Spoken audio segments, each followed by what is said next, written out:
Both these players came through the PBA regional program, the Southern Regional Bowlers. The PBA is broken into 7 regions, and a player must cash 4 times in these regional tournaments to be eligible to bowl on the national tour.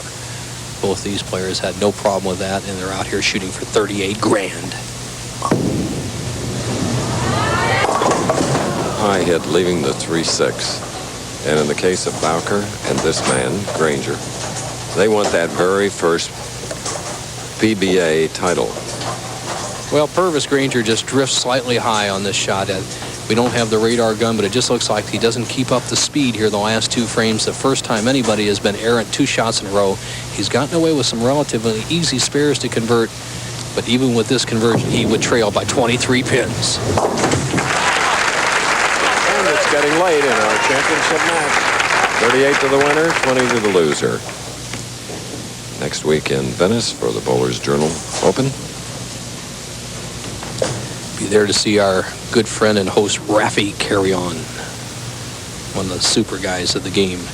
Roger Bowker, who holds the ball with one hand, and the reason he did that, he said he had to play extremely wide hooking shot one day where he had to hold the ball to the right and push it behind his back to loop his swing. It got so comfortable that now the only way he likes to hold it is just with one hand, let it swing freely, and he has 5 strikes in a row.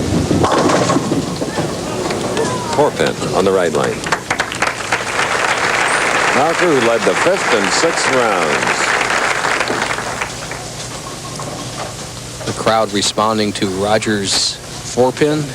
As you see the ball drive through, there's a good shot. The action of the 2-pin taking out the 7, but leaving the 4.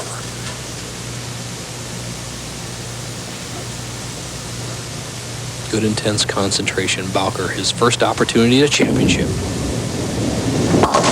Bowker coming into the finals as a tournament leader with, I'm sure, some confidence.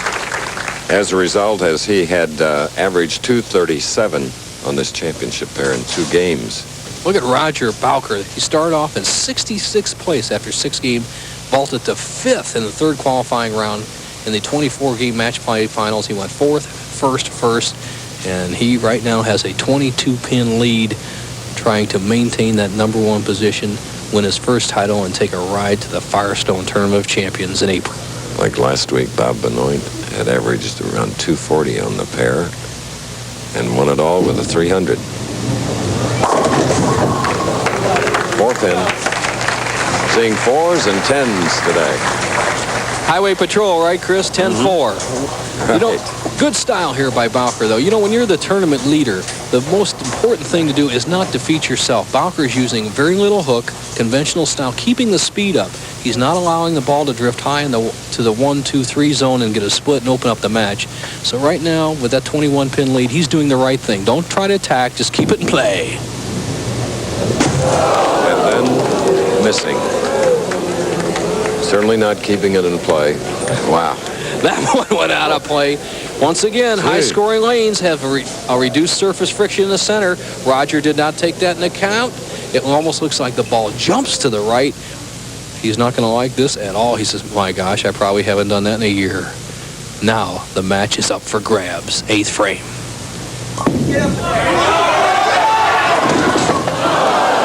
And then the man trailing it prior to that shot by only 10 leaves the 2, 8, 10. Tell us what to do with your telestrator, Bo. 2 schools of thought, Chris. You can either take the ball and drive it into this zone right here, try to bounce a pin out, or try to hit the 2-pin very lightly and slide it over in the 10 and have it ricochet.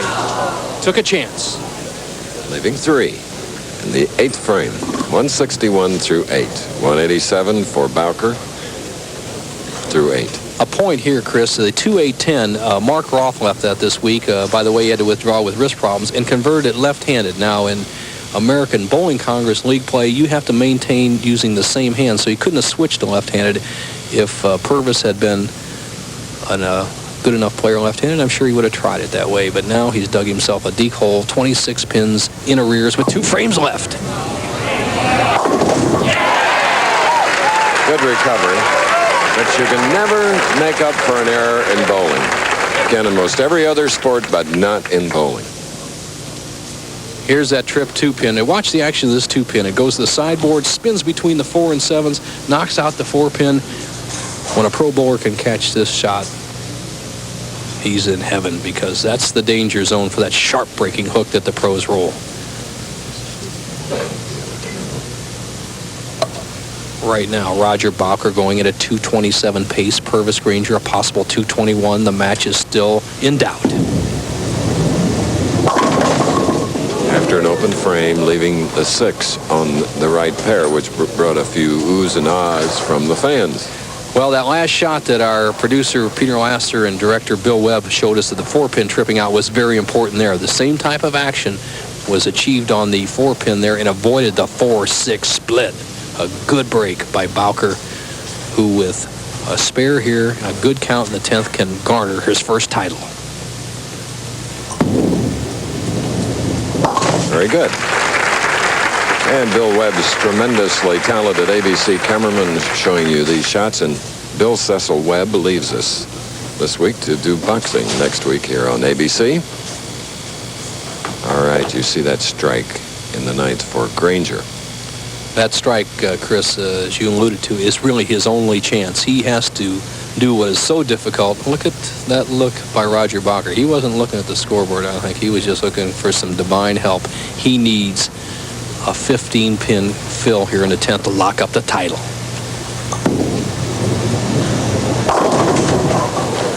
Four. Well, 8th frame, left the same pin, missed it. Right now, if he converts this spare and gets a 6-pin count, he will be the Don Carter New Orleans champion and take a trip to the Firestone. If he does anything less, he gives Purvis Grainger a chance to win the championship.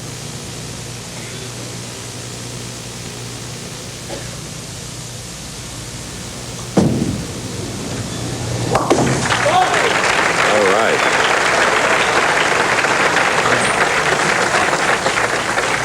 Taking a quick sniff of the air in here.